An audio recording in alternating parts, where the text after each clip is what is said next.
네, 저는 사회공헌을 이끄는 다중지능 미래교육이라는 주제로 2022년 저희 학생들을 대상으로 교육과정을 준비해 보려고 하는 능원초등학교사 배민관입니다. 이 부분을 어떻게 생각을 해 볼 것인가, 네, 서두에 생각을 많이 해봤는데요. 지금 이제 4차 산업혁명이 되게 이슈잖아요. 그래서 이 4차 산업혁명이라는 게 기존의 산업혁명과 어떻게 다른가를 먼저 고민해 보았습니다. 기존의 산업혁명에서는 노동력이 대부분 필요했었죠. 필요했었는데 2차, 3차, 4차로 가면서 노동력보다는 지식 활용이 중점적으로 이 사회가 요구하는 인재상이 바뀌지 않았나라고 생각을 하고요.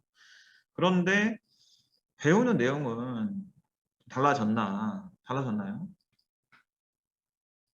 이 부분을 어떻게 우리가 이제 교실에서 변화를 일으켜야 될 것인가 생각을 해보았습니다. 지금까지는 이 학생들을 한 줄로 이렇게 서열화를 시켜왔었죠. 사회에서는 주어진 일을 잘 하는 사람을 필요로 했습니다. 그러다 보니 지금까지 이제 인류가 쌓아왔던 어떤 지식, 그 지식을 평가하는 방법 자체를 일률적으로 해오다 보니 많은 선배님들이 이런 한 줄로 줄 세우기가 교육적인 부분에서 효과가 없다라고 많이 말씀하셨는데, 많이 바꾸려고 노력하셨는데 이게 왜 바뀌지 않았나? 기존 제도에 이제 잘 순응하는 사람들을 그동안 이제 뽑아왔던 거죠.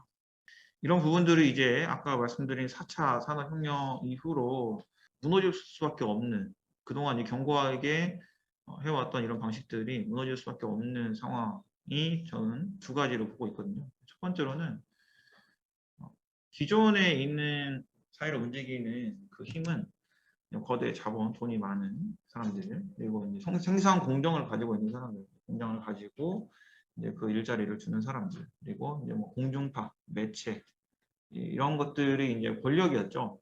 그 권력을 가지고 이제 노동자들을 사용을 했는데 이런 것들이 이제 지금 시대에 와서는 엄청나게 변화가 이루어지고 있다는 거죠. 이게 이제 개인으로 이동을 하다 보니까 그 힘이 기존에 있던 그 힘에서 각자 개인으로 많이 이동을 하고 있다. 단편적인 예로는 이제 얼마 전에 이제 KBS에서 이제 개국 콘서트가 폐지가 됐는데 KBS라고 하면 공영방송이잖아요. 공영방송이가 저희가 매달 수신료를 내죠. 수신료를 내서 이 시청률이 나오지 않는 그런 프로그램들도 어떤 국민들에게 필요한 프로그램이라고 생각을 하면 유지를 하는 게 맞는데 이제 개인 콘서트 폐지라는 게 참 이게 어떠한 큰 이슈이지 않았나라고 생각을 해요. 왜냐하면 지금 시장에서는 개인이 생산 과정이나 어떤 부분에서 모든 과정들을 해결을 할 수 있는 시대가 됐다는 거죠. 생산 구조 라인을 각자가 다 가질 수 있게 됐다는 겁니다. 그래서 개콘 폐지를 했을 때에 많은 개그맨들이 그 본인들이 이제 설 자리를 다시 마련해 달라 많이 요청을 했지만 결과적으로는 그들이 개인 플랫폼으로 이동을 하면서 100만 구독자의 채널들이 막 생기기 시작을 했고 오히려 그 전에 본인들이 가지고 있었던 역량을 제한받았던 기존에 있는 제도권에서 제한을 받았던 부분들이 많이 확장된 상태로 더 활발하게 활동을 할 수 있게 되었고 더 많은 수익을 받게 되었다라고 보고 있습니다. 이 외에도 다양한 플랫폼에서 개인이 수익을 낼 수 있는 이제 그런 시대가 됐기 때문에 아까 말씀드린 이런 서열화의 의미가 바뀔 수밖에 없다라고 생각을 하고요. 두 번째로는 인구 절벽입니다. 나라에서도 엄청난 예산을 쏟아부어가지고 이 부분을 해결하려고 하지만 네, 제가 봤을 때는 쉽게 해결되지 않는 부분인 것 같습니다. 지금 초등학교 6학년이 몇 년생이죠? 2학년 애들이 2014년생이에요. 아, 4년생이죠. 2010년생. 2010년생 기준으로 했을 때에 약 한 47만, 6만 이 정도 됐겠네요. 근데 2020년 기준으로 이제 출생아 수가 27만 명입니다. 그러니까 거의 반이 줄어드는 거죠. 지금의 교실에 있는 학생들 수가 반이 줄어든다는 얘기입니다. 어. 그래서 매년 말에 그런 기사들이 많이 올라오고 있어요. 이제 대학들도 이제 신입생들 정원을 채우지 못해서 정말 발을 동동 구르고 있다. 그래서 앞으로 그 속도가 훨씬 빨라질 것이다. 그래프만 보더라도 느낌이 오시죠? 가파르게 줄어들고 있기 때문에 우리 2020년생 아이들이 사회에 나갔을 때에는 이 사회의 구조가 아예 바뀌지 않을까라고 생각을 합니다. 즉 지금까지는 공급이 충분했어요. 공급이 충분했고 사용자가 선택적으로 인력들을 뽑았기 때문에 그동안은 단편적인 평가의 잣대를 들였다는 거죠. 그런데 앞으로는 이런 공급이 줄어들고 수요는 일정한 상태다 보니까 수요가 훨씬 많아지게 되는 거죠. 그래서 세울 줄이 사라지는 겁니다. 이랬을 때에도 그 전에 3차 산업혁명, 그러니까 그 시대적인 요소를 그대로 가지고 가서 아이들을 평가할 것인가, 그럴 수 없다라고 생각을 하는 거죠, 저는. 그러면서 가드너의 다중지능 이론을 다시 한번 좀 떠올려 봤습니다. 이 이론도 나온 지는 꽤 됐죠. 꽤 됐고, 학생들이 다 각자의 역량을 가지고 있다라는 이론인데요.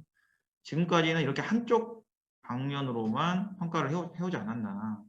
여기 눈이 있죠. 여기 눈이 이쪽 면에서만 바라보지 않았나. 그러다 보니 이 다른 면에서는 상당히 많은 부분에서 소외되어 있었다. 이 부분에 아이들의 역량을 그동안 제대로 평가하지 못하고 있었다. 물론 이제 특출난 친구들, 뭐 음악에 특출난 친구들이나 신체 운동 능력에 특출난 친구들은 물론 이제 대중의 뭐 인플루언서가 돼가지고 인정을 받고 있지만 뭐 저희가 수능 과목에 뭐 아이들 노래 실력을 본다거나 TV에 나오는 어떤 오디션 프로그램처럼 하진 않잖아요. 이 단편적으로 이걸 봤을 때에도 저희가 학교 교육 과정에서 대부분의 실수가 몰려 있죠. 대부분의 실수가 몰려 있는데 이게 언제까지 이렇게 될 것인가? 그 비율이 언젠가 무너지지 않을까라는 생각이 듭니다. 그게 얼마 남지 않았다라고 보고 있는 거고요. 그래서 이제 이 시대에서의 사회가 요구하는 인재는 어떤 모습인가? 아까 말씀드렸던 것처럼 기존에 저희가 이제 요구하는 인재상은 이제 주어진 일을 잘하는 사람, 잘 순응하는 사람, 사회적인 요구를 잘 받아들이는 사람이었는데 이제는 개인이 그 역량을 충분히 발휘할 수 있는 플랫폼이 있고 또 그게 수익으로까지 충분히 이어지기 때문에 스스로 할 일을 잘 찾는 사람을 만드는 것이 우리 교육에서의 목표가 아닌가라고 봅니다.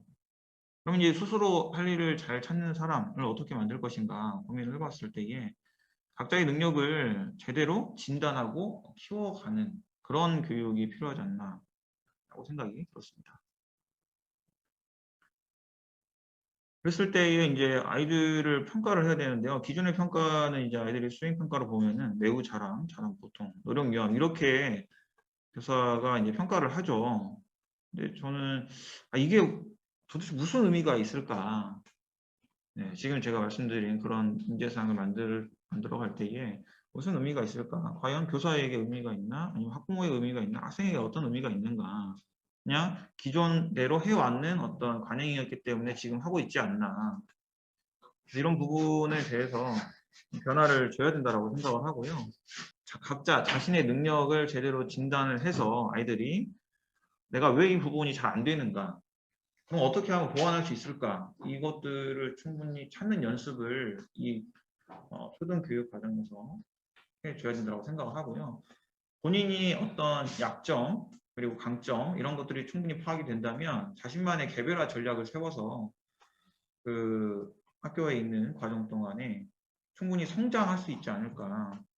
그러니까 뭐 성장 중심 교육과정, 교육과정이 많이 말은 하지만 그 방법적인 측면은 우리가 제대로 들여다보고 있지 않다라고 저는 생각을 합니다. 그래서 이런 부분으로 평가 방식도 충분히 바뀌어야 된다라고 보고 있는 거고요. 많이 보셨죠? 자가진단 어플에 있는 화면인데요. 저희가 자가진단을 하는 이유는 그거죠.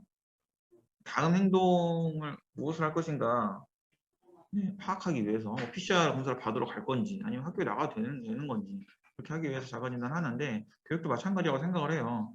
학생들이 스스로 내가 자가진단 많이 지금 이제 아이들이 익숙하잖아요. 그러니까 이렇게 코로나 자가진단 하는 것처럼 나의 모습을 충분히 자가진단하는 그런 프로그램을 저는 좀 만들어 보고 싶습니다.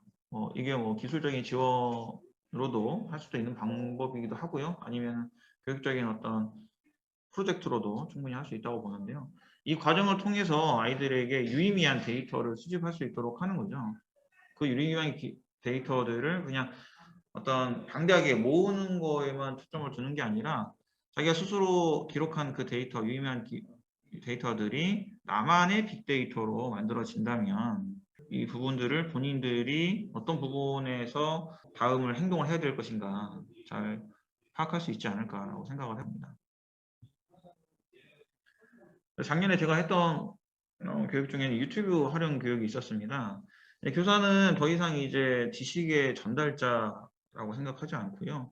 워낙 다양한 분야의 전문가들이 만드는 콘텐츠들이 엄청나게 쏟아지고 있잖아요. 그 상황에서 내가 원하는 것들을 배우고자 한다면 정말 깊이 있는 교육의 콘텐츠들이 많이 있습니다. 그래서 교사는 학생들이 스스로 자신의 지식 지도를 그릴 수 있도록 안내할 수 있는 그런 안내자 역할이 지금의 교사의 역할이지 않나 생각을 해요. 그래서 아이들이 스스로 정보의 생산의 주체가 되고 지금 나와 있는 정보들을 재구성해 가지고 자신만의 어떤 콘텐츠를 만들어내는 그런 프로젝트를 올해도 더 확장해서 한번 진행해 볼 예정입니다.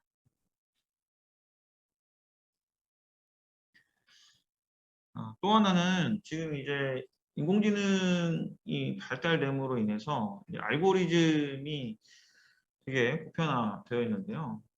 이제 알고리즘으로 인해서 우리의 사회는 점점 더 개별화되고 있다는 거죠. 근데 개별화라는 것이 어떻게 보면 이제 좋은 장점도 있지만, 제가 봤을 때 사회 전체적으로 이제 불편함을 만들어내는 부분이 있다고 생각을 합니다.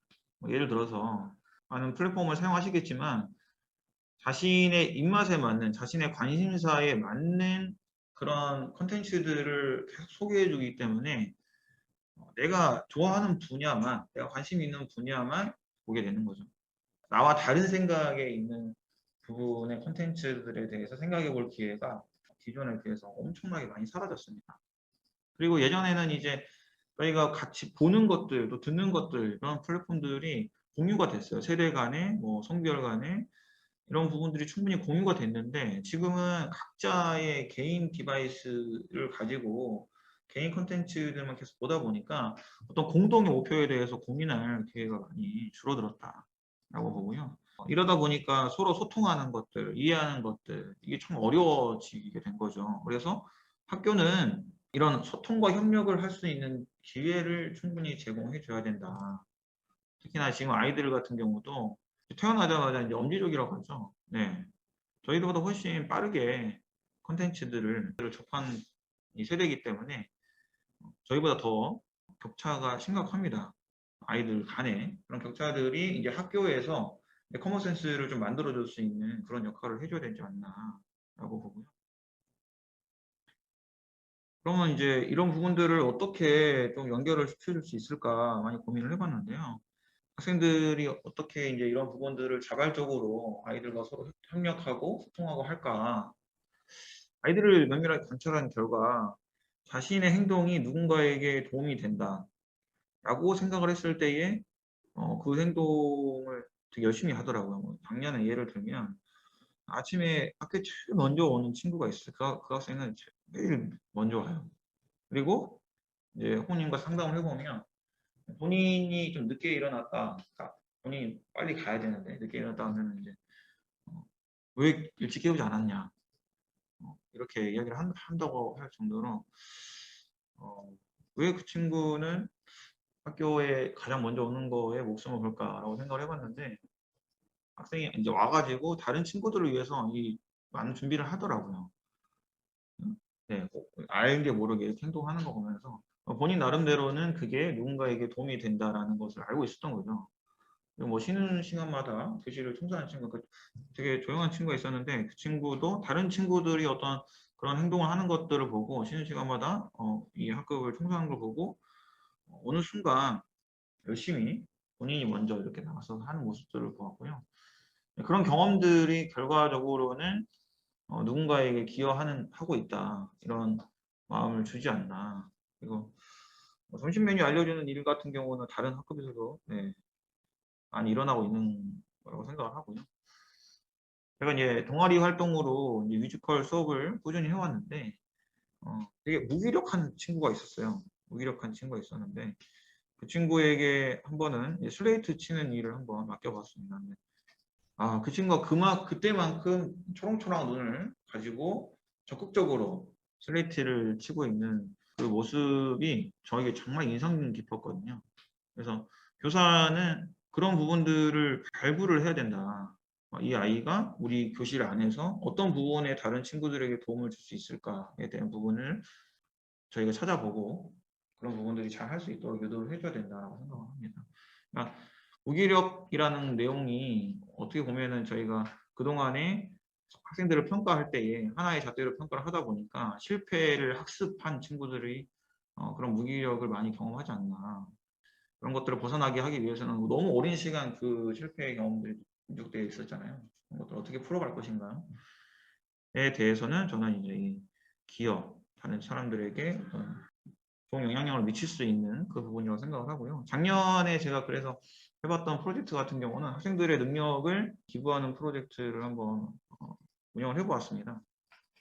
프로젝트를 기획을 하는 단계에서 운이 좋게 이제 공모전을 보았어요. 뭐 그 뮤지컬 한 장면을 아이들이 만들어서 이제 출품을 하는 거였는데 그동안 동아리 활동을 열심히 해왔던 친구들이다 보니까 자신의 역량을 쉽게 파악할 수 있었고 적절하게 역할 배분까지 해왔습니다. 그리고 되게 짧은 기간에 저희가 완성을 했어야 되기 때문에 저는 어렵지 않았나라고 제 생각은 그랬는데 아이들이 생각보다 의외로 정말 열심히 참여를 하더라고요. 그래서 공모전 참가를 했고 좋은 결과가 있었는데요.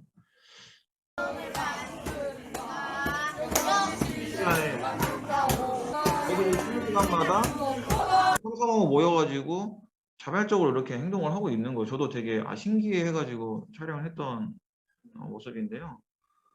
과연 이들을 움직이게 한 건 무엇이었나 고민을 많이 하게 되었습니다. 그래서 저희가 이제 운이 좋게도 또 좋은 결과가 만들어져서 아이들하고 그러면 우리가 이제 이렇게 상금을 받게 됐는데 어떻게 하면 좋을까, 어디에 쓰면 좋을까 해서 이제 아이들이 그냥 단순히 이 교실에서의 다른 친구들에게 기여하는 모습을 떠나서 진짜 실제적으로 사회에 도움을 줄 수 있는 그런 경험을 좀 해보면 어떨까 싶었어요. 그래서 특히나 이제 여러 군데 이제 기부처들이 이제 아이들과 회의 중에 나왔었는데 그 중에서도 제가 생각했을 때는 그 또래 아이들, 그 또래 친구들이 실질적으로 도움을 받을 수 있다고 하면 아이들 입장에서는 내가 나와 같은 세대에 있는 친구들을 직접 이렇게 도울 수도 있구나 보았습니다.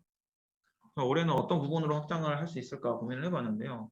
어플리케이션을 아이들이 각자 가지고 있는 역량들을 누군가에게 어떤 모습으로 좀 기여할 수 있을까를 고민을 해보고 또 학급이나 또 학교 전체의 문제 상황들을 충분히 고민을 한 상태에서 이 문제 해결 능력을 좀 증진을 해주고 싶었습니다. 그래서 저도 기대가 돼요. 어떤 부분들의 어플리케이션이 나올지 아이들이 또 이 부분으로 인해서 자극을 받아서 자발성이 증진이 될지 기대가 되는데 이를 통해서 좀 서로 소통해보고 협력해볼 수 있는 좀 기반을 마련해볼 수 있지 않을까라고 생각하고요. 이런 친구들이 이제 사회에 나와서는 이제 다른 사람들을 훨씬 더 이해할 수 있는 깊이가 깊어지지 않을까. 그러면서 본인들이 더 주체적으로 이 사회를 바꾸려고 노력을 하지 않을까라고 생각을 해봅니다.